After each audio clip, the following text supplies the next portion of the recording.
Iṣẹ́ lòògùn ìṣẹ́. Múra síṣẹ́ ọ̀rẹ́ mi. Iṣẹ́ la fi ń dẹni gíga. Each time I listen to this poem, my mind always go to my brother. My mind always go to this illustrious son of Iwo Land in New York. This New Yorker was born few years ago to the Oga Onila family of Iwo Land through a successful tie with Erinowon family of Iwo Land.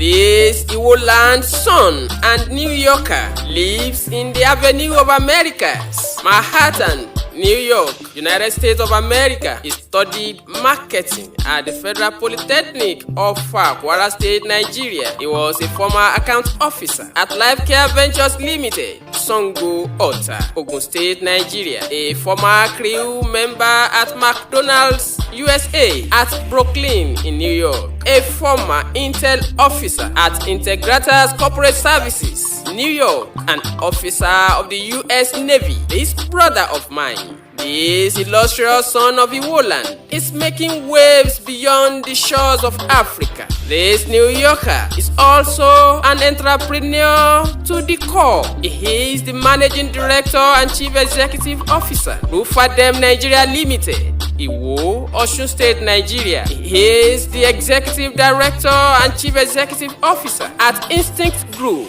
New York. He is a general importer and exporter. He deals with transportation and logistics, negotiating and contracting, planning and strategic management.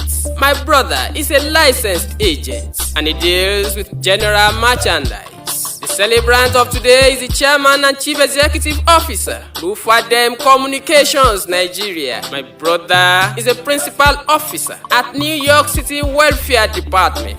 I am talking of no other person than my brother, Rufai Adeniyi Ismail, a proud son of Iwo Land, a community developer, a grassroots mobilizer, an ardent lover of progress and development of Iwo Land, progress and development of the Yoruba race, progress and development of Nigeria, progress and development of African continent. My brother, Rufai Adeniyi Ismail, congratulations on your birthday. I wish you long life and prosperity. We are proud of you. You are one of the shining stars from Iwo Land. May your star continue to shine. Adeniyi Ismail, ojúlówó ọmọ Ìwó, olódò ọba, nílé Odídẹrẹ́, ẹyẹ ire, ìwọ lọmọ Ìwó tí ò ní lẹ̀kùn, bẹ́ẹ̀ la ò ní kọ́kọ́rọ́, ẹrú wẹ́wẹ́ la fi ń delé níwò, olódò ọba, ọmọ atẹnigbọlá, ìwọ lọmọ atẹnigbọrẹ, nílé bàbá tó bí ọlọ́mọ,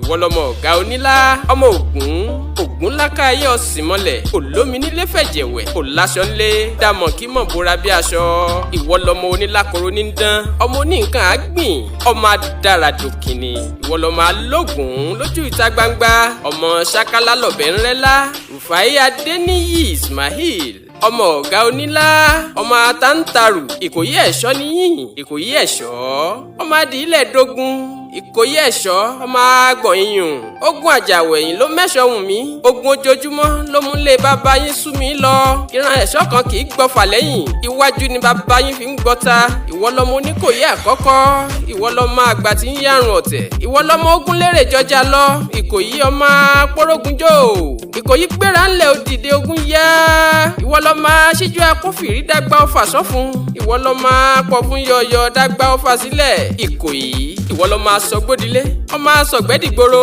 ọmọ asàtọ̀dọ́jà, ọmọ gbélé, gbégbẹ́, gbéjù, gbélálùpọ̀n, bàbá yín ló gbá kìmọ̀rìn tó gbáwẹ́, ó gbélé ogbó, ó gbé fìdítì, ó gbé wàrè, ó tún lọ gbé kúta, ọmọ ogun lọ́tún, ọmọ olè lósì, ìran Ìkòyí kì í gbéwúrẹ́, bẹ́ẹ̀ ni wọn kì í gbágùtàn o, bí Ìkòyí bá róbìnrin rọ̀gbọ̀dọ̀, a máa fi ṣararin dín. Adeniyi Ismail, a kì í nílé baba ká má nílé ìyá, ó dífá fún bàbá Chari tó relé ẹ̀rín ọ̀wọ́n, tó rè mọ́bìnrin rọ̀gbọ̀dọ̀ tó fi ṣararin dín.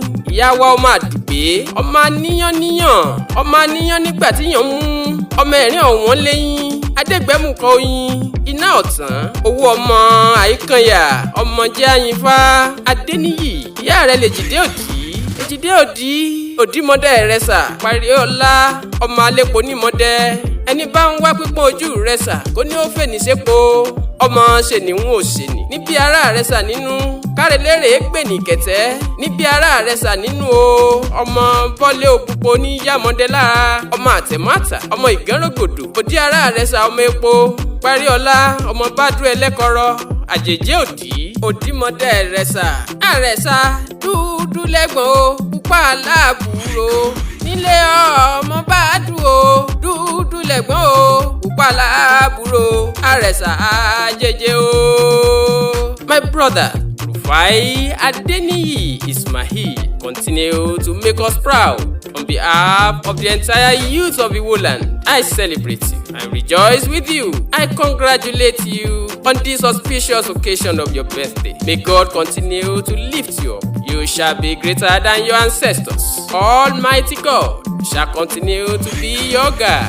He shall continue to bless you. All your lofty dreams shall be accomplished. You shall be greater than Papa Shari. You shall be greater than your greatest ancestors. We love you. All your loved ones and friends in diaspora love you. All your family, friends, loved ones and well-wishers who are in Nigeria celebrate you. Congratulations, my brother. Ìgbà ọdún kan ṣoṣo.